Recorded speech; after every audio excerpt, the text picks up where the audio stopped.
Yang ji jimbur zirdan nimi zhang zonen hunum jimbur nga gyata bakar targan zanto shirmar to.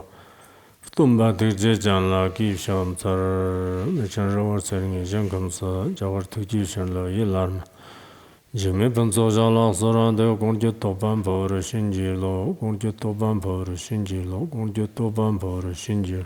The Dharma, infinitely profound and subtle, is rarely encountered in eons. Now we can hear and follow it. May we realize the Tathagata's meaning. In order to liberate all sentient beings, please generate bodhicitta before today's teaching. Teaching the sacred, important, Great Liberation Sutra today here. Before we begin now, I want to briefly mention two important things clearly.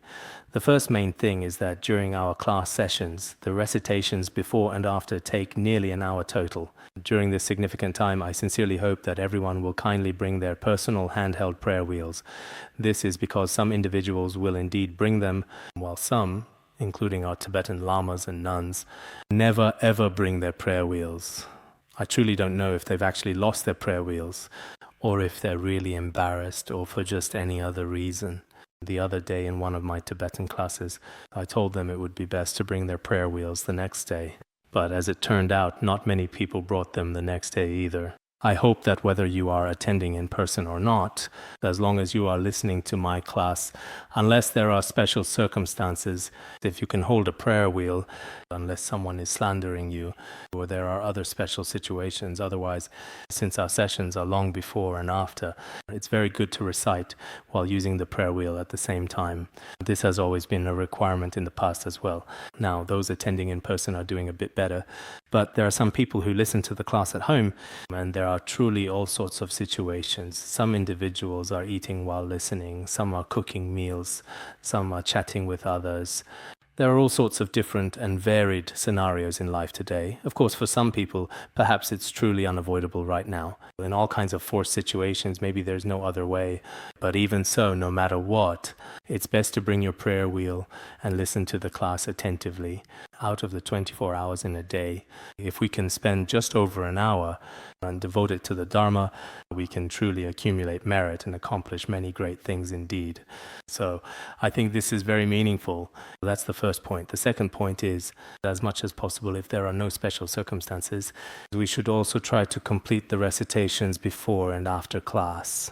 At the beginning, the 8 noble auspicious ones and bodhicitta vow, the Wangdu and the practice of Buddha Sakyamuni, all of these are extremely precious. I mentioned these the other day as well. For an average practitioner, if you really don't have any other available recitations, the recitations before and after class are enough for your daily practice.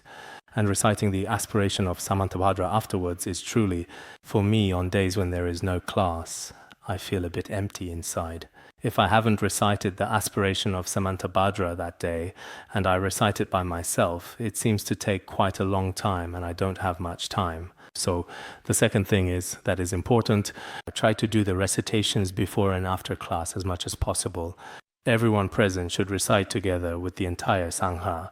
With so many esteemed members of the Sangha gathered together, making such profound aspirations and dedications is truly not an easy task. And I think for each and every one of us, it really isn't easy to have such a sincere heart. Also, just as the Dharma King used to say, in our recitations before and after class, all 4 causes for rebirth in the pure land of ultimate bliss are already present. So I think everyone should try their best to change themselves, to overcome previous bad habits and distractions, and see if you can do it in a more disciplined, even forceful way. Just like how I go all out to schedule classes and arrange translations. Because I have already diligently forced myself to establish a clear schedule, I truly have no other choice but to consistently hold myself fully accountable. This is the second important point. And then the third significant point primarily concerns the situation here in Larungar. Right now, the dedicated volunteers in each and every department are actively involved, are overall all very diligent.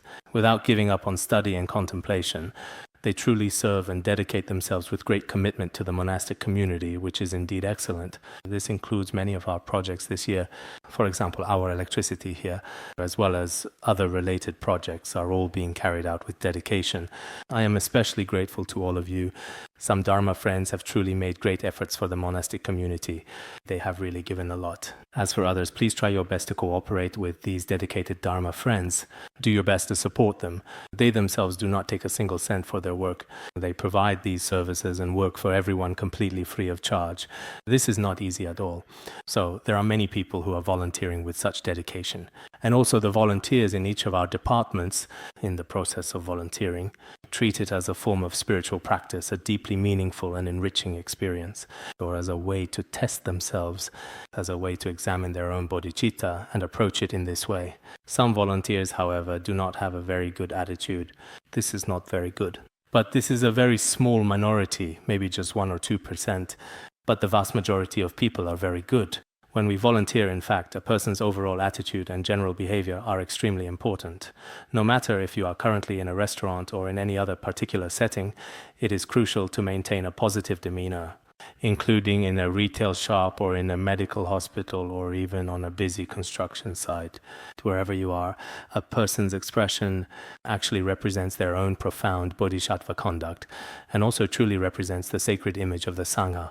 It also represents, in a very significant way, a kind of boundless love for all sentient beings, encompassing all living creatures. It may seem like a very simple basic action initially, but in reality, truly, there is actually quite a lot behind it deeply, with many hidden profound spiritual meanings.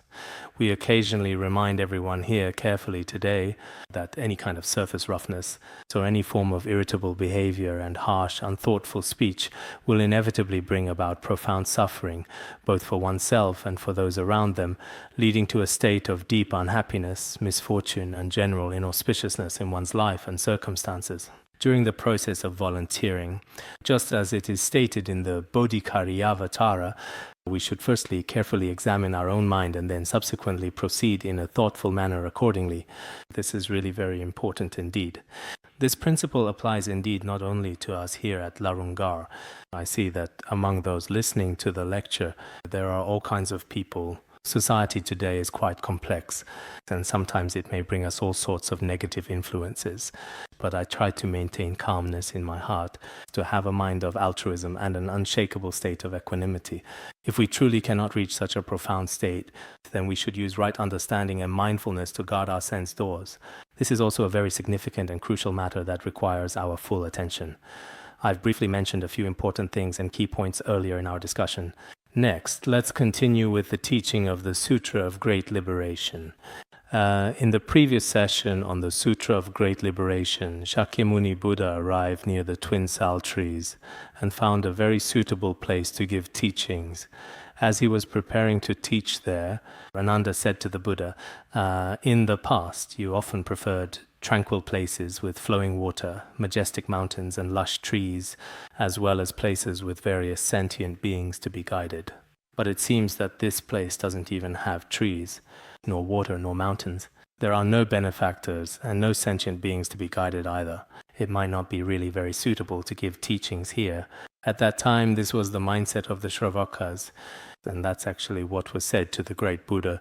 Originally, these words were spoken by Ananda to the Buddha, but before the Buddha even had a chance to properly respond to the question, the great wise Shariputra stepped forward. If we were to make this into a movie, originally it was Ananda speaking to the Buddha respectfully, but then Shariputra, who was beside them there, stood up suddenly and began to answer instead immediately. He said humbly that relying on the Buddha's great blessing and profound wisdom power, it should truly mean the profound power of blessing indeed. It seems that in Tibetan it's referred to as the power of blessing. He told Ananda, you should first focus on the Dharma and not be distracted by other thoughts. First of all, you should think about the Dharma teachings deeply and not keep. Many of us ordinary people are like this too often in our daily lives.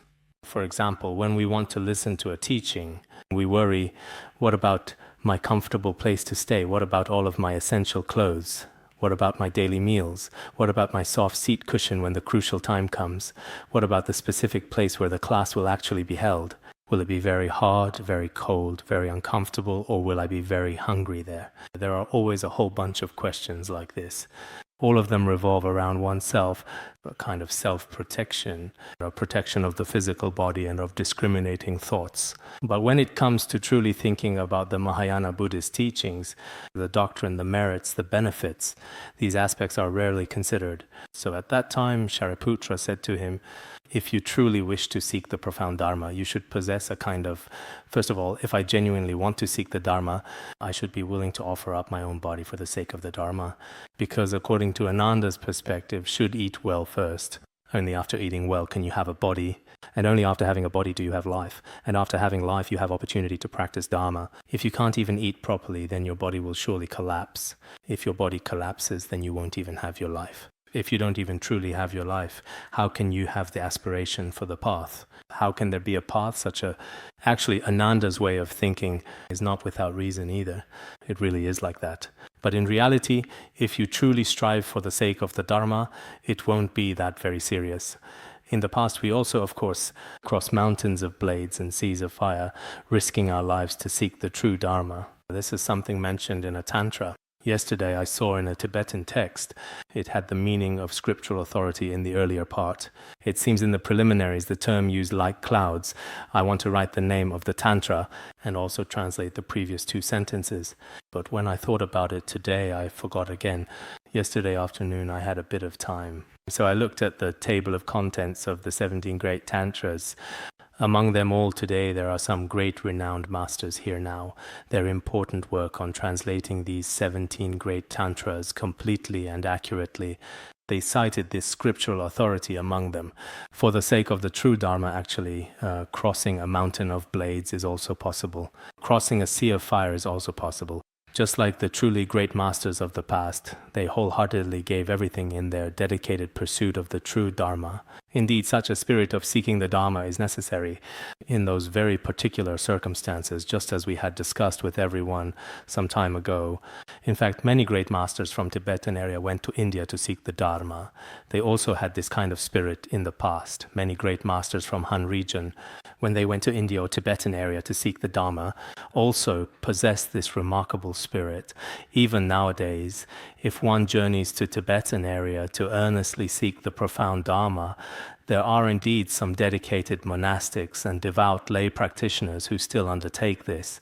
Their enduring spirit is truly admirable. Sometimes I privately learn a little bit about some of their personal situations, because everyone's family circumstances, in fact, the most profoundly important way of living in a person's entire life. For example, if there are elderly parents or young children at home and someone genuinely leaves alone to seek the sacred Dharma, then each person may, in their own life, encounter many problems, work, emotional, family problems, public opinion, society, as well as other problems. So for one person, not to mention seeking the Dharma for a long time, even if it's for a month or two, even if it's seeking the Dharma for a week, it's really not that easy. If you don't have a certain amount of courage, I'm truly afraid it's simply not absolutely possible. Of course, nowadays, sometimes you don't necessarily have to go out. You can do it in your own. If you truly have faith in the Dharma, maybe it doesn't feel quite the same as being there in person.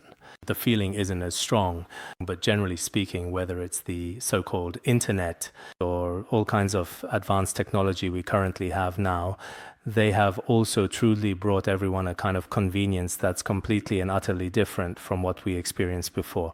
This should also truly be a significant advantage of our current era. So here it says we should also, I think this sentence seems like very ordinary language at first glance. First, focus on the Dharma, do not entertain other thoughts. But in terms of its meaning, especially for those of us who are studying Mahayana Buddhism, we may have many distracting thoughts about worldly trivialities, but we should temporarily set these aside for the sake of liberation from the cycle of birth and death in our lives, the most important Dharma of liberation. Everyone should pay attention to this. It's very important. This is what Shariputra told Ananda. He said it like this.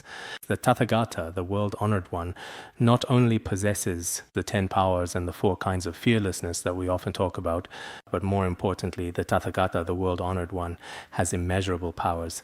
His powers, it's that, because sentient beings have different capacities. He spoke 10 powers, but in reality he has limitless powers. And as for his 4 kinds of fearlessness, they are symbolic of the 4 fearlessness. In reality, he possesses boundless and truly limitless fearlessness of all kinds. His wisdom is also truly immeasurable. His miraculous power and blessings are also infinitely and utterly boundless. We have already discussed this earlier. Because the Buddha is completely different from the Shravakas, Pratyeka Buddhas and Bodhisattvas. What is he then? He enables sentient beings who have not taken refuge to take refuge. For sentient beings who have not seen their Buddha nature, he enables them to see the true Tathagatagarbha Buddha nature. For sentient beings who have not yet freed themselves from the afflictive and cognitive obscurations, he has the means to help these sentient beings be free from all afflictive obscurations. For sentient beings who have not attained temporary or ultimate peace and security, he has the ability to enable these sentient beings to attain both temporary and ultimate peace and security.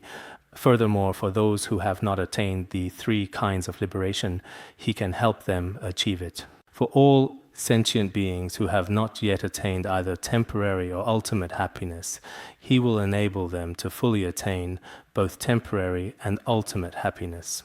For those who have not attained the nirvana of the 3 bodhisattva vehicles, the Buddha possesses skillful means and profound wisdom to enable these sentient beings to attain the nirvana of the 3 vehicles.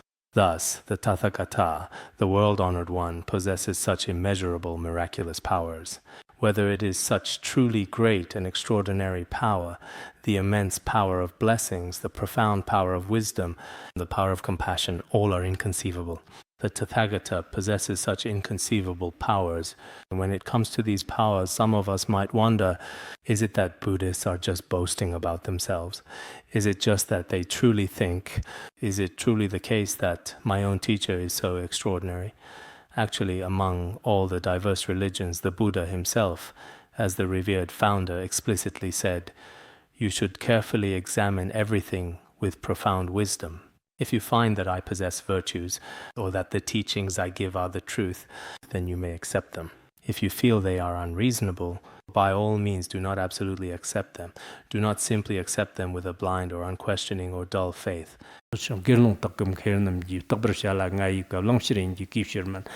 We have also quoted this before, whether to the monks or to others, you should accept my words only after thoroughly examining them and carefully considering their truth.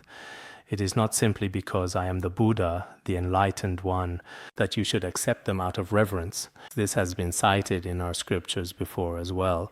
And also in the treatise on the establishment of truth, Cheng Shilun, the Buddha explicitly told the assembled monks, "You should not simply believe my words without question. You should not just blindly believe my words, but rather consider them carefully. Mere faith alone is not enough. So what should you do? You must rely on your own understanding and personal experience. You should use your own inherent wisdom to carefully examine things. If you truly use wisdom and sound reason to discover the absolute truth in what I have thoughtfully taught, then you can certainly put it into practical application. You can effectively apply it. So whether it is the Buddha's profound wisdom or his great merits, for us, as students of the Madhyamaka, students of Buddhist logic, or students of the Abhidharma Kosha, we should basically understand this thoroughly. So it turns out that the fundamental principles of Buddhism are not actually as we previously used to genuinely think. If we truly do not fully understand this crucial point, that's also a form of superstition. Even if we do understand this point, but we don't practice accordingly and reasonably, that too is superstition. Even if we have a rough idea, but we haven't fully and completely understood the full extent of its implications, or if we speak carelessly and thoughtlessly and slander recklessly and without proper consideration, that is also a kind of superstition. So-called superstition is not necessarily just a matter of belief. For some people, they have no idea about the entire truth that Buddhism teaches what it is like. They are completely ignorant of it. But you often say in front of others, this aspect of Buddhism is unreasonable, that aspect is unreasonable. So if a person hasn't really understood it well themselves, and then explains these principles to others, of course, this is also a very serious form of superstition. For example, when it comes to any product, if you don't understand it yourself and tell others that it's fake, then what exactly is that? What kind of evaluation does society have of such a person? Everyone should be clear about this as well. So here, we can truly say that the Buddha truly possesses such profound wisdom and extraordinary miraculous powers. Why should one ever worry about the Tathagata lacking natural abilities? Why should you ever worry that the Tathagata doesn't have such natural qualities or abilities? The Buddha naturally solves issues like food and shelter, providing for all needs. So you don't need to worry about these problems. You Shravakas are always thinking about food and drink every day, and apart from that, you don't think about the Dharma at all. Do you think the Buddha doesn't know this? When he is teaching the Dharma, it's impossible that a whole group of people would starve to death there. He would never let that happen. Naturally, the Buddha will definitely take care of these things. We often say, judging a gentleman's heart with a petty mind. Why are you worrying for nothing? What are you anxious about? Sometimes Shravakas and Pratyeka Buddhas often have this kind of problem, right? They have a lot of discriminating thoughts and are extremely sensitive. They worry about this, worry about that. They are anxious here, anxious there. Actually, among us humans, there are some people who possess profound meditative concentration and advanced cultivation skills. No matter what actions they undertake or what sacred dharma they diligently practice, their minds are very calm and peaceful. But for those who don't have such realization, especially those whose minds are rather restless, as we discussed earlier, there may be some individuals with bipolar disorder or people with various other conditions who are still very often worried, anxious, and tend to fret over imaginary troubles and concerns. Nowadays, people call this a phobia. Today, I'll also talk about an illness, because when people nowadays talk about psychological issues, everyone starts to self-diagnose themselves. Oh, I am definitely this or perhaps that. In this way, once you know you are a patient, you will eventually be able to help others in their journey to heal. So, what is a phobia? Generally speaking, a phobia is all kinds of intense panic that can arise in the human mind. Of course, this particular kind of panic, nowadays some Western medical experts truly go too far by classifying all fears solely according to external circumstances. For example, if I am especially afraid of dogs, afraid of snakes, afraid of ghosts, afraid of going out at night, afraid of demons, afraid of car accidents, afraid of plane crashes, all of these, they label each as a different type of phobia. It's an external object. Every ordinary person definitely has fears. It's not necessary to divide them into many categories. Some people classify phobias into extremely large number of types. However, some people, maybe it's related to their karma from past lives, are especially afraid of dogs. Some are afraid of dirtiness, some are especially afraid of loud noises, some individuals are particularly afraid of flying, and so on, among other things. This might be related to habits from past lives, continuation of tendencies. It's not necessarily what modern society calls a phobia, but nowadays there really are some more serious conditions. They still exist. For example, a common type of social anxiety disorder, they simply don't want to interact with anyone at all. They're especially afraid of meeting others. If they have to interact in public, it's difficult. Some of our Dharma teachers, practitioners are like this as well. When they're at home, they're fine, but once they go out, they don't want to see anyone. When they see someone, they start to avoid them. The other day, I was talking with a Khenpo I'm close with. Every time he asks, if someone comes, should we go out? Should we go out? Is there anyone there? If there are people, then he says, I'm not going.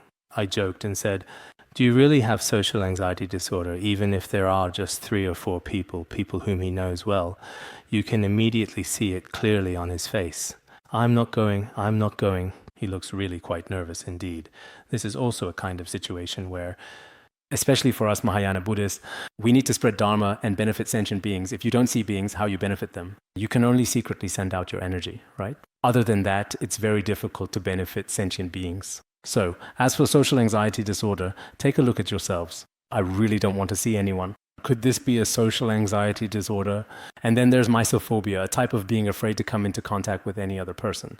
As long as it's a place someone else has touched, you get very scared. Once we were having a meeting in a small conference room, and a team leader suddenly, during the important meeting, flew into a rage and lost his temper. As a direct result of the ongoing activity, his secretary accidentally touched his teacup. None of us present at that moment knew about this, right in the very middle of all the unfolding events. At that particular time, the Institute was actively handling that specific matter, so sometimes we individuals suddenly encounter all sorts of different and unexpected issues.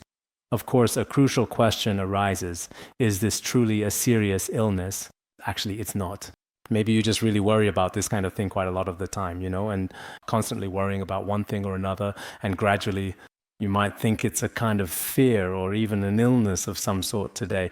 But first of all, we should recognize this clearly now, whether we ourselves, our relationships with society now, seem to be getting colder and more indifferent. If you don't have good relationships with anyone, it's possible that maybe it's because of your own mindset. It's impossible for everyone to suddenly become entirely bad people. But I really often end up worrying quite a great deal about my own personal behavior, worrying that some this or certain that might actually happen. Some people, for example, today say clearly, if I have to go out somewhere far away in about a month or so from now, I will just start packing my luggage right now. I'm constantly afraid I'll really forget something important. Even in the middle of the night, I get up and start packing again. There was that film from India, do you remember that one? It was about an old wise monk who every single day wanted to go back home. He would carefully pack his humble luggage and diligently fill his worn suitcase. That story wasn't really about phobias, though, but mainly some people just simply have different mindsets. Actually, sometimes it's just that you don't really fully understand your own mind. If you can truly calm your mind, then these particular things don't really matter at all. There's a profound way not to cling to things as if they're absolutely and completely real.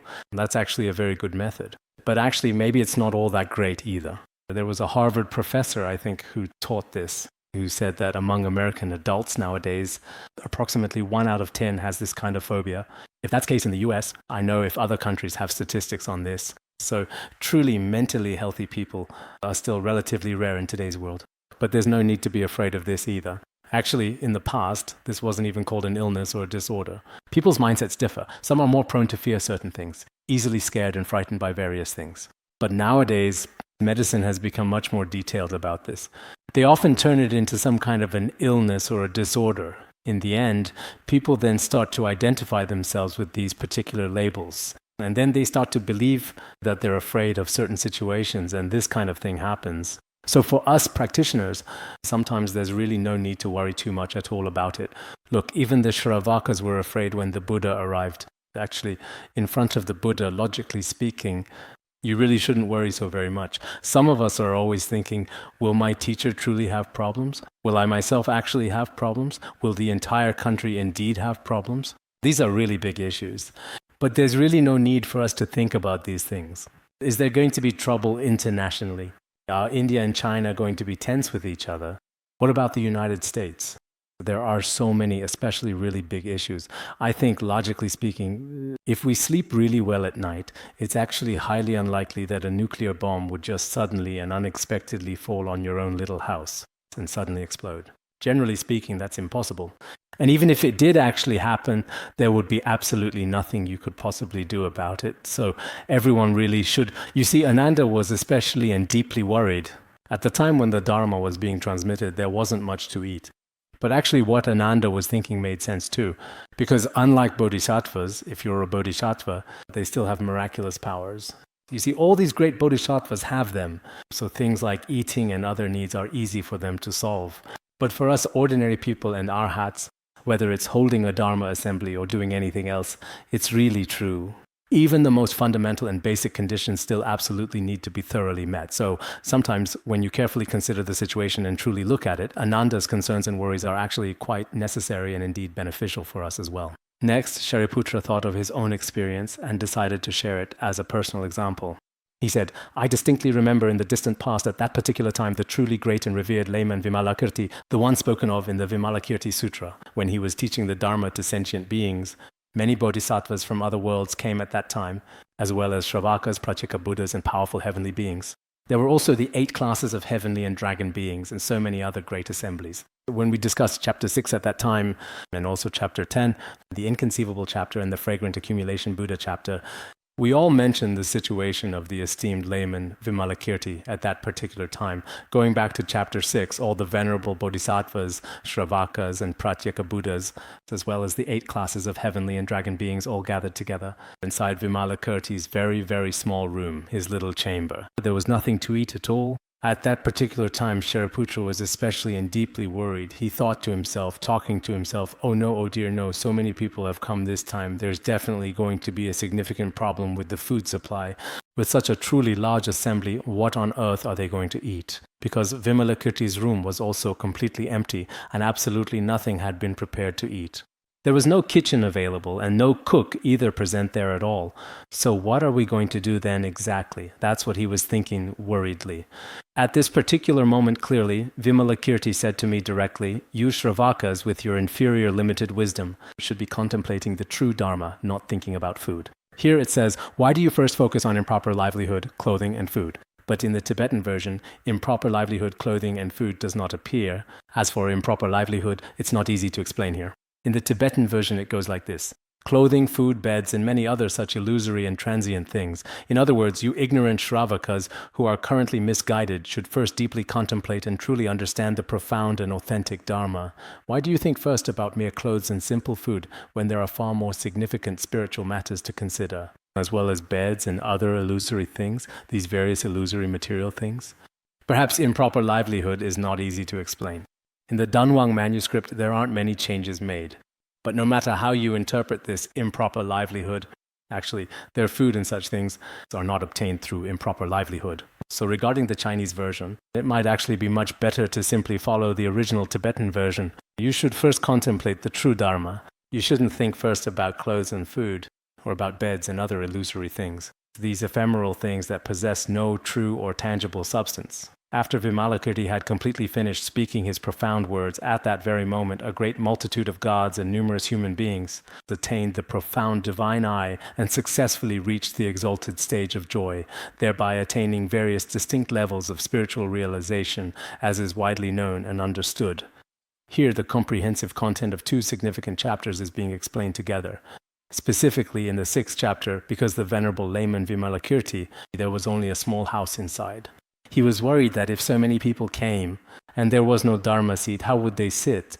That was the first and very important consideration at the time. The second concern was that by noon, specifically as described in the 10th chapter of the Vimalakirti Sutra, which is a significant Buddhist scripture, he thought by noon, many arhats do not eat after midday. So what should they do?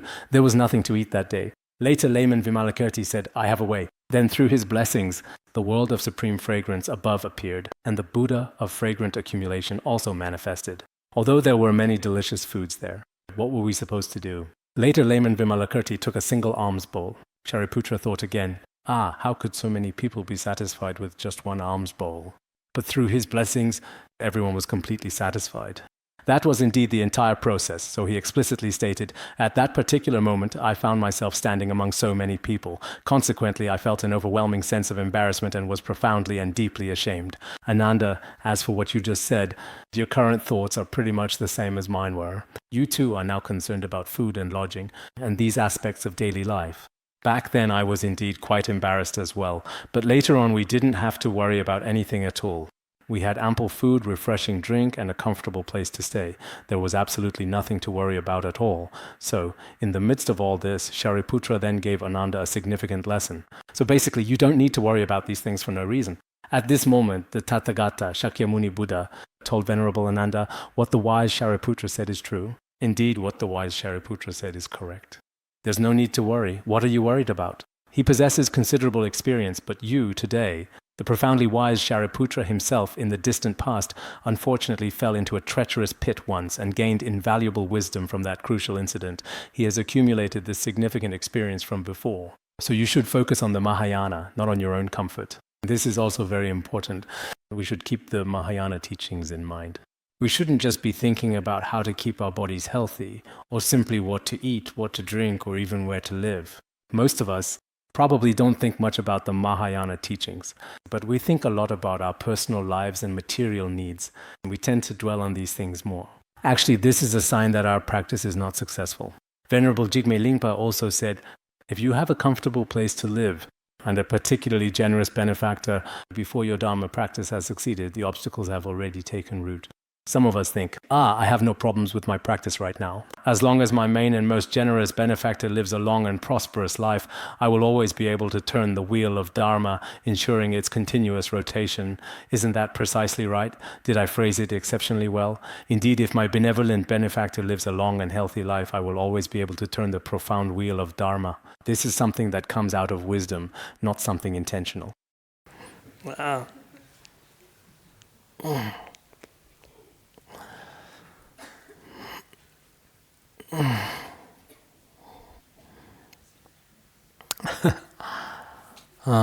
At that particular time, it was widely said that you absolutely shouldn't overthink things. Don't focus on your own life. You should focus on matters of the Mahayana teachings. When we talked about the constant weeping bodhisattva at that particular time, the prophecy was given, go to the east. On the way, don't think about food, don't think about drink, don't think about sleep, don't think about this or that. Day and night, with single-minded focus, think only of the Mahayana Dharma, the perfection of wisdom, prajna paramita. At that time, the constant weeping bodhisattva also proceeded in this way. So true genuine faith is actually a particularly deep, profound attachment to the sacred Dharma teachings truly. This is also very important and essential indeed for everyone. In the Mahaprajna Paramita Sutra, it is also said, do not follow a Dharma teacher out of worldly interests.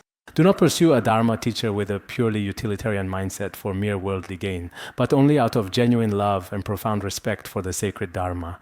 As long as it is solely for the deep love of the Buddha's teachings and sincere respect for the Dharma, you may follow the Bodhisattva who expounds the Dharma. Then you can follow this Bodhisattva. We should first truly love the Dharma and first show profound respect for the Dharma. Then rely on a virtuous teacher.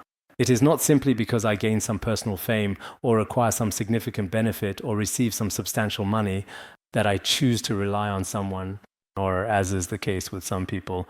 They truly do not rely on the Dharma, but rather on the individual person. In principle, we should always rely on the profound Dharma, and certainly not on any particular person.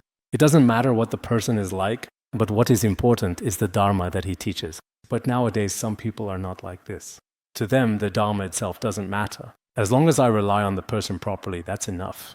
If the person looks a bit better or is a bit more likable or is a bit fatter or thinner, some people like those who are chubby, some like those who are thin, some people like tall ones, some people like short ones. Everyone has their very own different preferences for people. What is it that you are seeking? Relying on a virtuous teacher is not for the sake of the Dharma, but for the person or for some other purpose. Such practice truly indeed most certainly will not succeed at all in any way. Relying on a spiritual teacher does not mean relying on them by cooking for them and making delicious meals every single day or diligently chopping firewood and carefully carrying fresh water.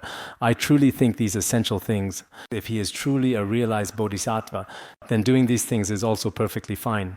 But the real and profound benefit is to truly gain the Dharma. This is very important, to truly gain the Dharma. If you do not gain the Dharma nowadays, many of us do indeed have so-called my guru, and often make offerings to them.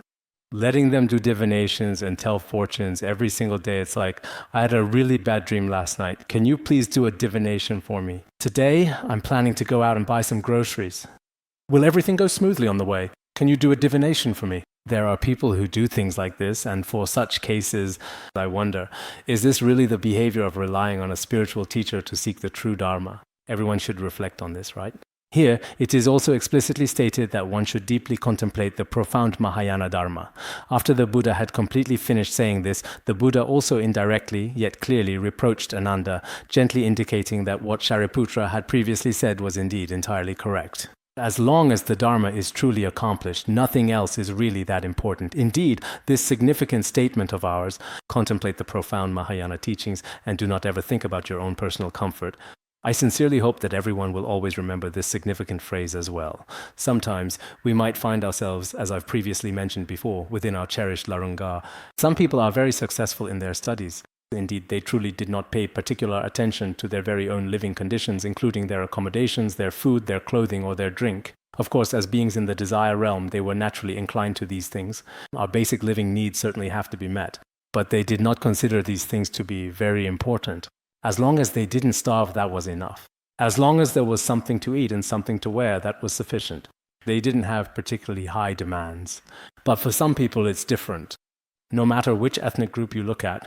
Indeed, there are always some individuals, a distinct group of people, who meticulously pay special and unwavering attention to their own personal living arrangements and daily routines, and every single day, just as it is profoundly and wisely said in the ancient and revered text, "The heart essence, my heart's advice," they regrettably and often unknowingly waste their precious and irreplaceable lives in utterly meaningless and unproductive pursuits. Cut off all affairs, this is my advice. It's just as described here indeed. So, as students who are seeking knowledge in this context, I also mentioned to everyone some time ago, whether you just go to Tibetan area, whether you choose to study in India or in the West, wherever your academic journey may take you, it is truly important that you make sure to diligently learn something valuable and meaningful. Otherwise, if you don't learn anything, then just spend some time there. If you're just traveling, that's fine. You can take a few beautiful and memorable photos capturing the breathtaking scenery, and when you finally reach those majestic high mountains or truly sacred, awe-inspiring peaks, you can joyfully and loudly shout, "Woo woo!" Some enthusiastic people get really wild and exuberant, shouting with unbridled enthusiasm and running around excitedly, fully immersed in the moment. And if that's your purpose for coming, then that's what it is.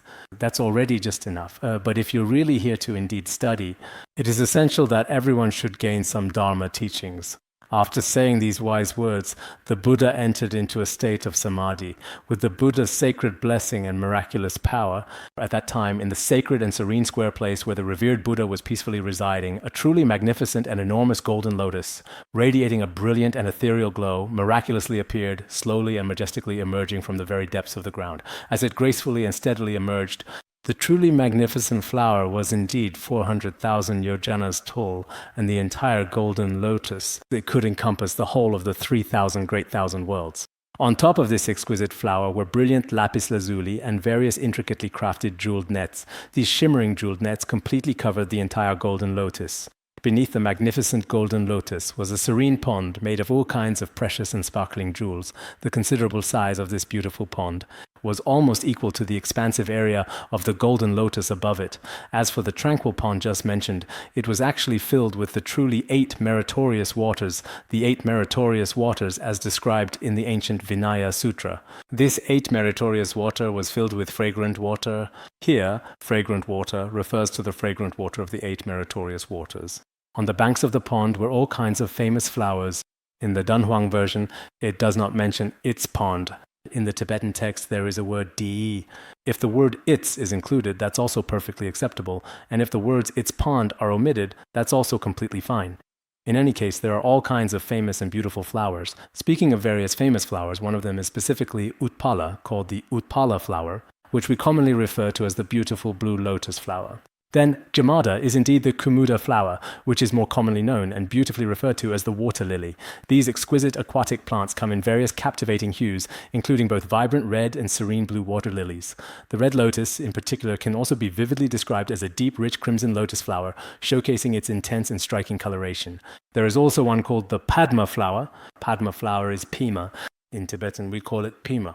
Pima refers to the large lotus flower, which is mostly white, but there are also large red ones. There is also the Utpala flower, which is white. What we often refer to as the profound Benjariga, which was originally derived from the teachings of the Venerable Mipham Rinpoche's commentary on the ornament of clear realization. It is also called the white lotus, that is, the Utpala flower. These 4 types of flowers and so on are among the countless varieties of named flowers.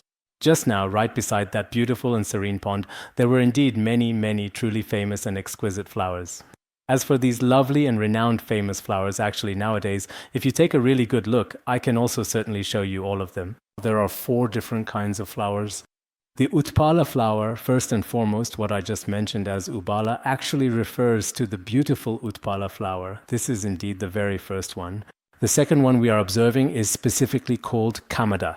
The visual appearance of Kamada looks precisely like this. Among the various types of Kamada, there is also a particular kind that is a vibrant, bright red. This beautiful and distinct red blossom is also known as the Kumuda flower. There is another special one called the beautiful water lily flower here. At nighttime, when it sleeps peacefully, quietly, this white, delicate one is the very last final one. This is indeed the beautiful and rare, precious Pundarika flower specifically, a truly exquisite and delicate blossom. And there is another one here. Let me just take a moment to carefully observe and see clearly now, just now. Yes, this particular one is the very first flower I wanted to show you. The second one, which is also quite striking, beautiful, is distinctly red in color. Just now, the Banma, maybe the yellow one, just the one. The last one is the Pundarika flower. This is the Banma, which is also known as the beautiful Padma flower. The very last white one is indeed the exquisite Pundarika flower. And just now we mentioned the beautiful rare Komuda flower specifically here. There is a specific red variety of this particular delicate flower that grows naturally wild there, which we were discussing carefully earlier today. It looks exactly like this, the beautiful water lily. This is commonly called the water lily. It blooms under the moonlight at night, and it blooms beautifully under the soft moonlight at night quietly. At 9 o'clock in the morning exactly, it closes up completely tight. In Tibetan language, we call this the moon's kin specifically, a close relative of the moon above, because when the moon appears, it starts to smile. The white lotus we mentioned earlier is commonly called the sun's kin. When the sun rises, as the morning light touches its petals, it gracefully begins to bloom, a beautiful spectacle of nature. This daily unfolding, in harmony with the sun's presence, is why it is affectionately known as the sun's kin. These remarkable lotuses also present themselves in a diverse range of different shapes and an exquisite palette of colors. Lotus flowers, with their deep symbolic meaning, are particularly significant in Buddhist teachings, represent great purity, and possess a multitude of profound meanings and interpretations. Not only in Buddhism, but also in other religions, but also, and this is particularly noteworthy, in the Western world it is indeed highly regarded and deeply appreciated for its inherent qualities and significant contributions. You might also know that in the Western world, specifically in the beautiful country of France, there is a renowned artist who is also an exceptional painter, Claude Monet. He was particularly fond of painting exquisite water lilies, which he imbued with profound and rich symbolic meaning in his captivating artworks. He lived during the tumultuous period of World War I. He peacefully passed away around the year 1926. I'm using a specific Buddhist term here. He manifested parinirvana. He was a distinguished man with a very big beard. One of his notable paintings in France is housed in a charming small gallery right next to the renowned Louvre. Inside there is a painting called Water Lilies. This particular Water Lilies painting is very famous. First, please take a moment to look closely at this. Do you feel anything special about it?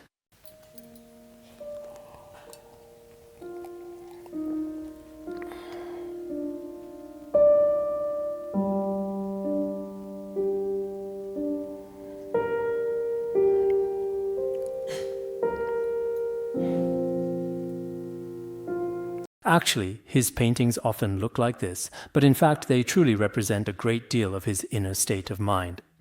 During the tumultuous period of World War I, the French president told him, "You don't need to go to war, just focus on painting." Your beautiful paintings truly bring a profound sense of inner peace to many people. At that particular time, during the war, the fighting was happening about 50 kilometers away. But he remained very calm and steadily kept painting. However, when we look at it closely, you might think, there's nothing special about this, I could paint it too. But in reality, in many aspects, it's indeed still quite a significant challenging. Some of the ones we just saw were painted after he turned 80. He passed away at the advanced age of 86 years. Before that, when he was in his early 70s, he also suffered from cataracts. He skillfully painted these remarkable artworks after successfully undergoing surgery. Of course, people who understand art might know this. There are many profound and hidden meanings within these intricate works. One of his notable paintings was once auctioned for $80.5 million at that time period, just like Van Gogh. Van Gogh is probably the most famous artist ever. Then there's Monet, who is also incredibly accomplished and talented indeed. Many of us may paint too today as well now, but we might not be able to match him. He also painted water lilies at that time. When others auctioned them, the highest price reached $80.5 million at the auction back then. And that was calculated in USD currency only. So in this world today, sometimes art itself really is truly beyond all imagination. Whether we carefully look at the pure land of ultimate bliss or these other pure lands, including the Buddha's Saha world, there are so-called flowers of all kinds of vibrant colors. Just now, among our lotuses, there were blue ones, red ones, white ones, yellow ones, all sorts of colors. Actually, these different colors may be appreciated differently depending on a person's sense of aesthetics. Some people find them very beautiful, especially in places like India, Tibetan area, and many other regions. People particularly love all kinds of vibrant and captivating colors, especially those that are vivid, dazzling, and brilliantly colorful. These magnificent hues symbolize not only brilliance and the warmth of sunshine, but also represent a particularly rich, diverse, and profound way of thinking, reflecting a wide spectrum of human emotions and intellectual depth. But nowadays, in modern times, many people may prefer a minimalist style approach, mainly using black, white, and gray tones consistently throughout. Of course, that's also acceptable and fine. Speaking of Steve Jobs in the past years, his innovative approach to Apple's overall design philosophy was indeed very meaningful and influential at that time. But later on in life, the place where he practiced meditation was just an empty house, with almost nothing at all inside. Actually, this might be quite similar to our own Buddhism, since Buddhism also frequently features rich and vibrant colors, but also very simple, plain colors. For example, when we usually meditate, there is nothing in the room. At that particular time, Steve Jobs' room was actually quite similar to the rooms of some of our truly revered Zen masters. They should be pretty much the same. In Master Yingwang's house, there was only a single character for death. Even now, or among traditional practitioners, there might not be much inside either. It's just something very natural, whether it's wood or stone or even a cave. It's something naturally formed, something that simply and truly exists, with colors like a soft gray or a pure white. For those who truly understand art, it's also very beautiful. But we can't just because it's beautiful to deny everything else. Sometimes people nowadays seem to only like what they themselves prefer and use their own culture as the standard. It's also wrong to not acknowledge other cultures. This includes us Tibetans. Not long ago, the exquisite paintings that adorn our assembly halls, many discerning Han Chinese individuals who possess a considerable knowledge and appreciation for art, all felt that in the ancient old Tibetan assembly halls, there were indeed all kinds of beautiful and colorful patterns. These were especially truly beautiful. Then some of the new Tibetan Khenpos felt that this wasn't particularly good and that the Japanese style was definitely better. So later, through a democratic process, the assembly halls became much more subdued, adorned with intricate and detailed wooden carvings. Some traditional paintings might not necessarily be included. Of course, however, this might depend on very different situations. On one hand, our rich and vibrant traditional Tibetan culture itself is deeply rooted in contains a rich and vibrant array of colors, including the distinctive clothing of ancient peoples and even diverse cultures from around the entire world. Among ancient clothing, on a single individual hat, or on the distinct collar, or a specific sleeve of a particular piece of clothing. There are all kinds of colors. In actual fact, this particular culture is especially precious and valuable. It absolutely shouldn't disappear or vanish. On the other hand, people nowadays might prefer, and this is true for architecture as well, like in France and the UK, those ancient buildings that are thousands of years old are still preserved. But in many places, there's nothing left except concrete walls. Everything looks exactly the same, all of it. We've become like concrete bugs, coming out from inside, then going back in, just like that. And besides that, there's nothing else. So sometimes we can't just generalize everything. When Buddhism talks about this kind of magnificence, it really has its own unique cultural background and meaning. Behind it, there is rich history and ancient culture deeply rooted. Here, it mentions such magnificent, beautiful, jeweled ponds. If someone is then able to see such golden jeweled ponds, they will attain a pure Dharma eye, a purified Dharma eye. Generally, a purified Dharma eye means attaining stream entry or the first stage of Bodhisattva. This is the explanation in both the Mahayana and Theravada traditions, let alone actually entering the bathing pool and bathing in that pool just mentioned. In that case, one attains the pure forbearance of the non-arising of dharmas. Generally speaking, the Mahayana forbearance of the non-arising of dharmas is attained at the 8th Bodhisattva ground or above. Or in the Theravada tradition, it is also close to the fruit of arhatship. So that pool just mentioned, it's not like an ordinary pool we know. Beneath this golden lotus flower, a jeweled 7-treasure lion throne appears. If the lion throne is tall, it reaches 100 yojanas in height. When such a lion throne appears at this time, Shakyamuni Buddha sits upon the jeweled lion throne. All the pores of the entire Buddha, as well as his upper and also his lower limbs, including his sacred head, his divine hands, and his blessed feet, all emit a truly great radiance. The Tathagata's magnificent radiance is a brilliant golden light. This glorious radiance is precisely the same color as the resplendent golden lotus positioned above. Indeed, they are exactly and perfectly the same. Some of the things we are talking about here today are indeed also inconceivable. But we should also use our own inferential wisdom to truly understand them, because if we go beyond 3 points, just as it is stated in the ancient text, the treatise on valid cognition, we should accept inferential cognition. This is the choice of the wisest people. It is mentioned in the Dharma Garden Pearl Forest that ordinary people believe what they hear and see. Whatever we ordinary people actually believe in is only what we see with our own eyes and hear with our own ears. Beyond that point today, we tend to doubt everything else completely. Anything outside of this, we will have doubts about it. Other than what you see and what you hear clearly, most things are met with skepticism and disbelief. The Dharma Garden Pearl Forest also says, people living in the mountains do not believe that there are fish as big as logs. If there really are fish as big as logs, it's because they have never been to the sea. Because they've never been to the sea, they doubt the existence of fish as big as logs in the ocean. People who live by the sea don't believe that there are logs as big as fish. They've never seen wood as big as a fish, so they don't believe it exists. So, as ordinary people, when it comes to places we haven't been to ourselves, we tend to have doubts. This is a very normal phenomenon. Therefore, first of all, in such situations, we might really have some quite serious doubts. But for ordinary people, this is completely normal. We should dispel our doubts through listening and contemplation. Just now, we talked about the radiance of the Buddha. In fact, it is truly inconceivable. The Maharatna Kutta Sutra also mentions this.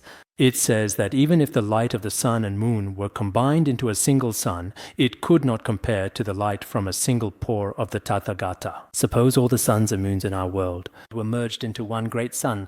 Even then, it still could not be used as a metaphor for the radiance from a single pore of the Buddha. This point was also clearly mentioned before in the extensive Mahaprajna Paramita Shastra. Isn't it also discussed clearly and extensively in the Mahaprajna Paramita Shastra text itself? There was an ancient venerable elder named Upagupta long ago. He was someone who had already attained the fruit of arhatship. However, he had never seen the Buddha. Later, he heard that there was a bhikshuni who was already 120 years old and had seen the Buddha. So he personally went to consult her one time. He asked, "Have you seen the Buddha? What was his radiance like? What was the deportment of the Buddha's disciples like?" He asked 2 questions. Then the bhikshuni said clearly, "I have seen the Buddha himself." At that time, many of us were preparing to pay respects to the Buddha there.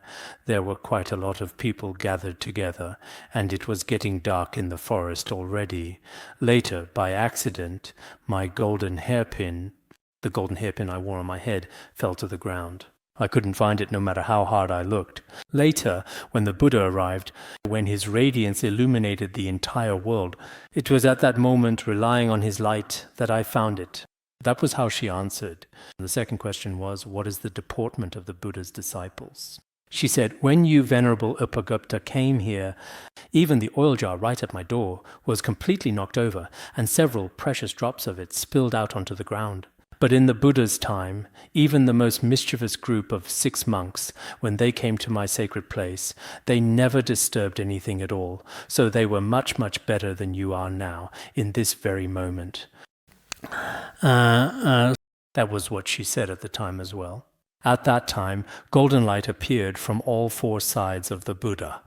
After the golden light flowed out, it illuminated all the lands in the 10 directions. Moreover, wherever the golden light of the Buddha land shone, whether it was valleys or countries, plains or anything else, all of these became level, with no highs or lows. Everything was even. Everything turned golden with no filth or impurity at all. Even the hell realms at that particular time were completely and utterly at rest, just like a peaceful, serene Sunday. Even the hungry ghosts had ultimately attained complete liberation. Except for the Ichantikas and those who slander the true Dharma, in the Vaipulya section of the Tibetan texts, the term used is true Dharma. Here, Ichantika refers to those with wrong conduct, and in Tibetan it is translated as wrong conduct. We refer to those who have severed their roots of virtue as people of wrong conduct, those whose karma is completely inverted, people of wrong conduct, so slandering the Dharma and wrong conduct. As for wrong conduct, it means committing extremely serious evil deeds. People who commit such heinous and wicked evil deeds, these two distinct types of individuals also did not achieve true liberation at that particular time. If we look at the Contemplation Sutra, those who slander the Mahayana Dharma are beyond saving. They are not included among the 9 grades of rebirth, only in the lowest of the low grade of rebirth. Those who have committed the 5 gravest offenses at the lowest grade, they have a chance for rebirth, according to the Mahayana meaning of infinite light. Except for those who slander the Dharma and those who commit the 5 gravest offenses, the 5 heinous acts. But later in the Contemplation Sutra, those who have committed the 5 gravest offenses still have a chance for rebirth in the lowest of the low grade. But for those individuals who slander the profound Mahayana teachings, there truly is no such opportunity available to them. If someone harbors hatred toward the Dharma, how could they attain liberation? This is just as stated in the Ratnagotra Vibhaga, treatise on Buddha nature. It is extremely serious, so we must be very careful. We may not directly slander the Dharma, but sometimes we say this certain Dharma teacher is right, and another Dharma teacher is wrong. This school is right, that school is wrong. Some of us especially love to make such comments. This also counts as slandering the Dharma, so we must be careful. Also, in the profound aspiration prayer for rebirth in the Pure Land, it explicitly states here that if one commits the serious offense of abandoning the sacred Dharma, swearing an oath with the 3 jewels as witnesses, if you swear an oath, it is a violation of your vow, saying, with the 3 jewels as my witness I will do such and such, but then you break your vow. These fall under the offense of abandoning the Dharma. So this offense of abandoning the Dharma, it is difficult to be reborn in the Pure Land. It is hard to attain liberation.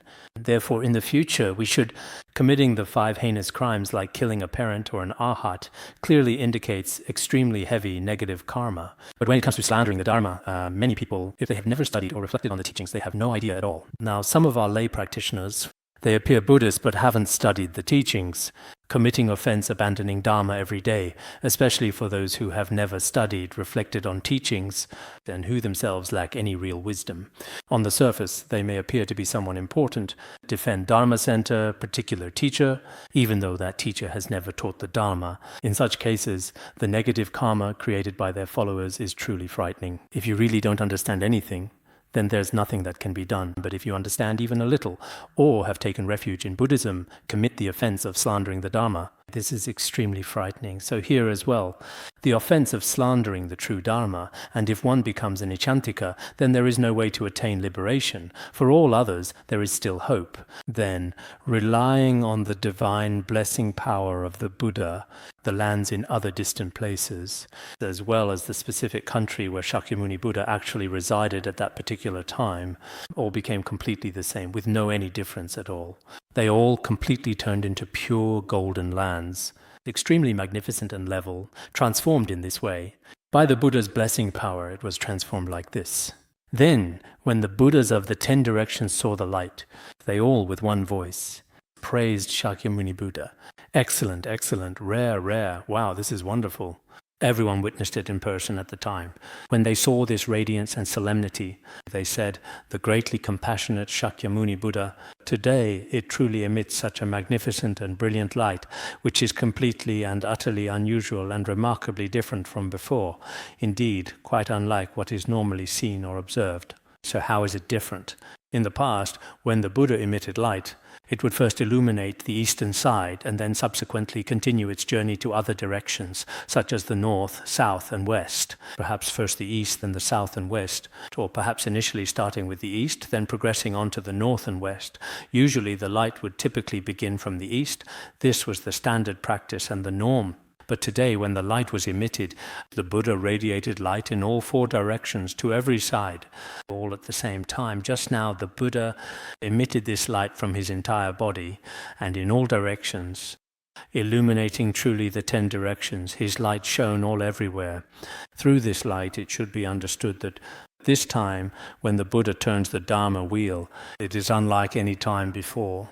This time, his intention is to liberate sentient beings from suffering and distress, to lead them out of the 3 realms and into great nirvana. This is extremely important.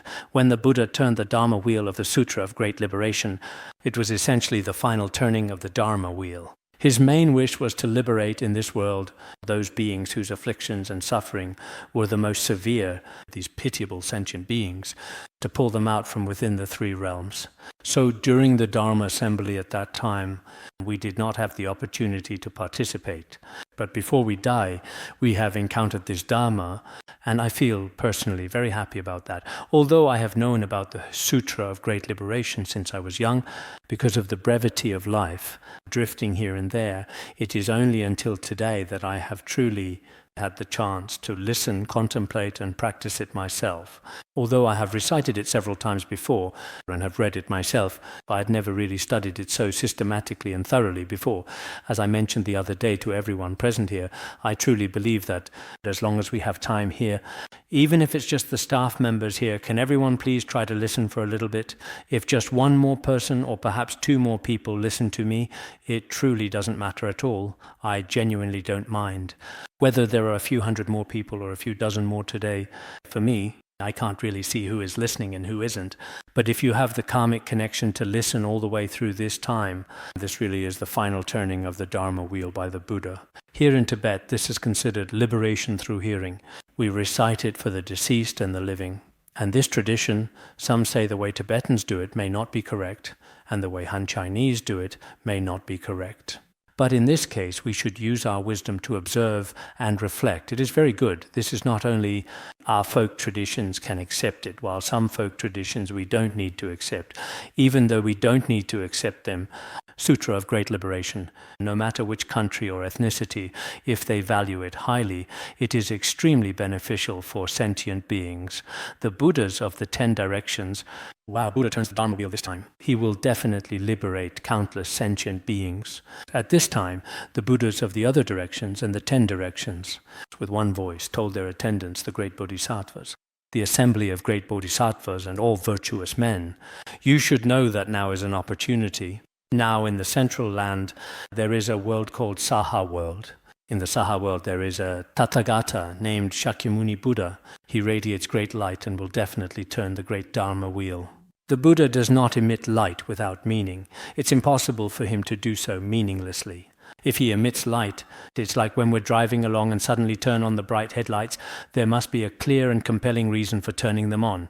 If there's absolutely no reason at all, anyone who knows how to drive would understand this. But some of us who are new drivers turn on the lights when we shouldn't and don't turn them off when we should. They just keep them on while driving. Sometimes when we see this on the roadside, we can tell for sure that this person doesn't know how to drive. They keep flashing their lights the whole time. The Buddha would never do that. When the Buddha emits light, it must be very timely, and it means he is about to turn the great Dharma wheel. Then he said, this definitely means he wants to save sentient beings who are suffering. All you venerable bodhisattvas, you must go to Shakyamuni Buddha to listen to the profound Dharma. You should certainly go there to make sincere offerings and to diligently resolve your spiritual doubts. You truly need to ask insightful questions and thoroughly resolve the doubts you have deep within yourselves. Listen to and receive the teachings, listen to the Mahayana teachings of the Sutra of Great Liberation. This is an especially rare opportunity. You could truly say that it's a once-in-a-lifetime, truly unique chance.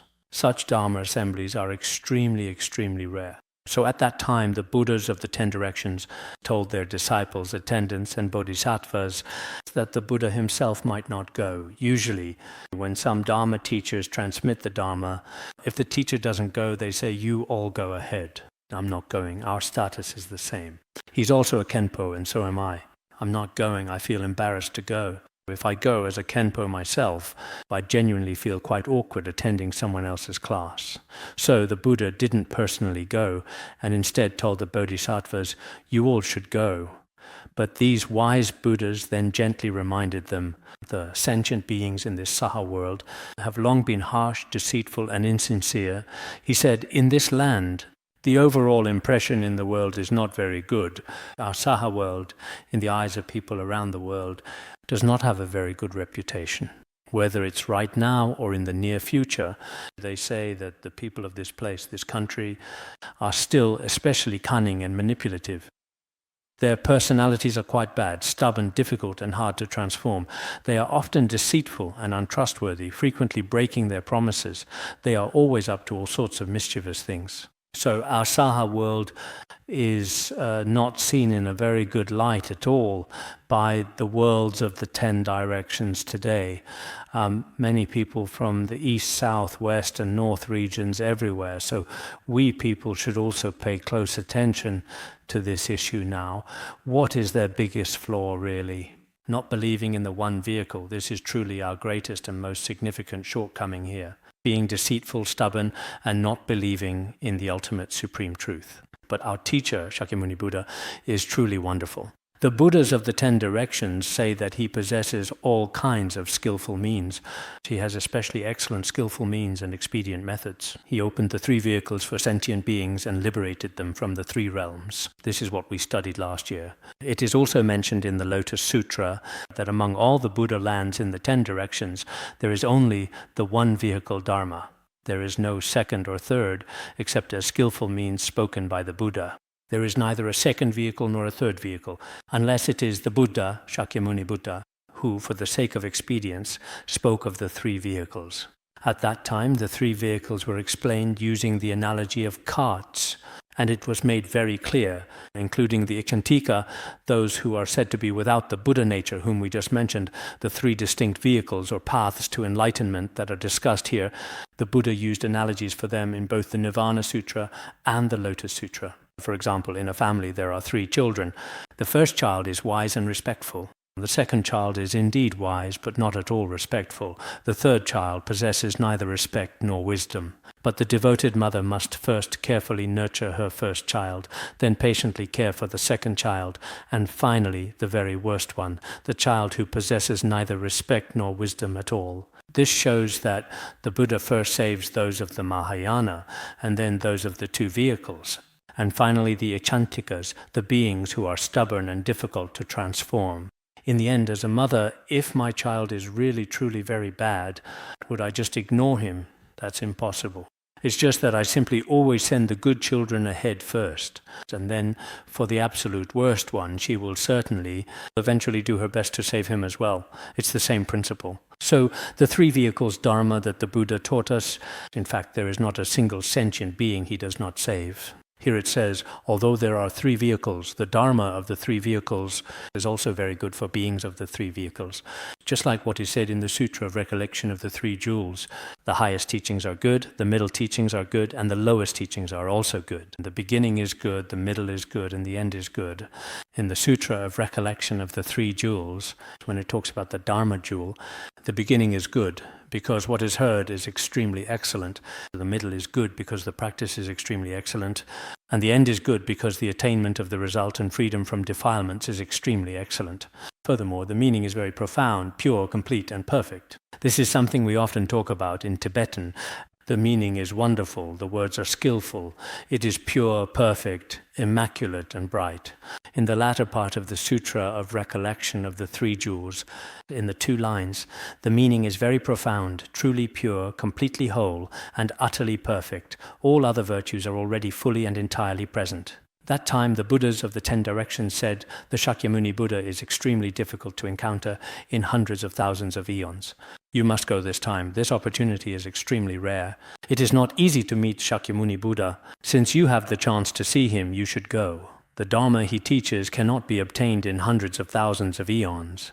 Extremely difficult. The Buddha Dharma is hard to encounter. His great assembly is not met easily. So many bodhisattvas gathering together is also truly rare and precious. Such Dharma assemblies and opportunities do not happen every day. The place where Shakyamuni Buddha resides, even the golden lotus flowers that arise there are not easily seen. You see, after witnessing them, one attains the patience of non-arising and the pure Dharma eye, let alone anything else. Therefore, you should go there. You should see this Buddha and ask about your doubts. In this way, you will gain benefit for yourself, and at the same time, sentient beings will also benefit. After saying this, in the Buddha lands of the 10 directions, each and every one had 1 billion bodhisattvas. Wow, that's a lot, 1 billion bodhisattvas. Altogether, in the 10 directions above and below, there were 10 billion bodhisattvas. All of them rose up from their seats respectfully, paid homage to their own Buddhas with reverence, and then set out together on their journey. Each bodhisattva held a different beautiful musical instrument. There was also a rain of precious treasures and wondrous flowers falling down. Everyone proceeded in a grand, majestic procession. They arrived where Shakyamuni Buddha was. Then they circumambulated right 7 times. They respectfully bowed at Shakyamuni Buddha's seat. Then, with a sense of quiet contemplation, they sat down to one side. Such an extraordinary and truly magnificent scene is utterly inconceivable. If an immense number, perhaps 100 billion, were to appear, it would be incredibly difficult for ordinary worldly thinking to even begin to imagine or comprehend its vastness. But it is still possible. As we have studied in the Sutra of Mindfulness of the True Dharma, there is a celestial being in the heavens called Great Power. In the palm of Great Power's hand, he can hold 500 celestial beings, all within his palm without any obstruction, and they do not hinder each other in any way. They can all fit together perfectly.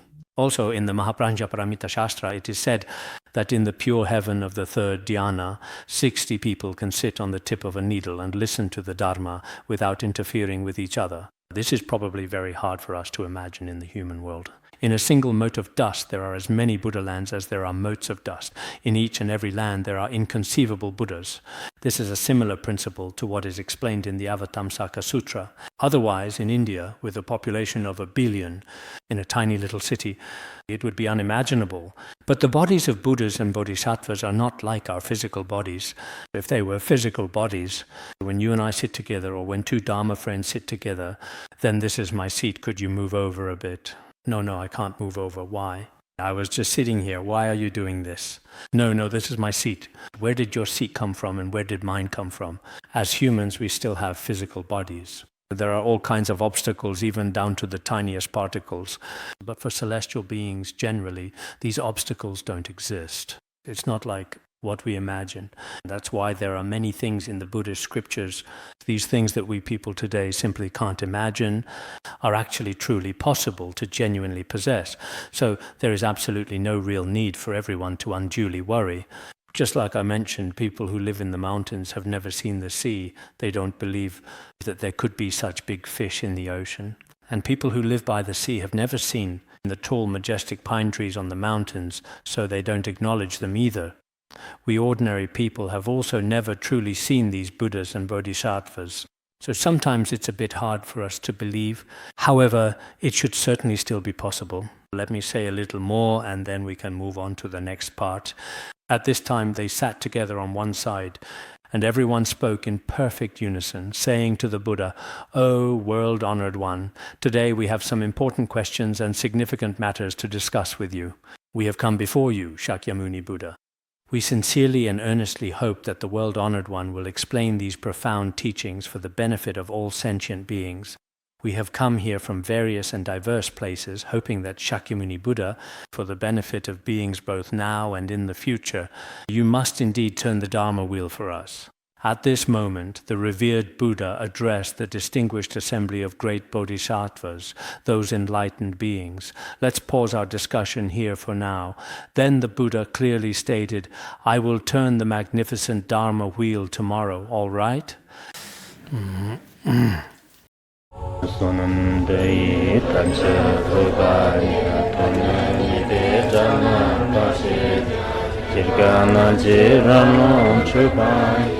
Jupun Sonen Droa Droa Sho Bandangara Badna Sodargye Bandangara Badna Sodargye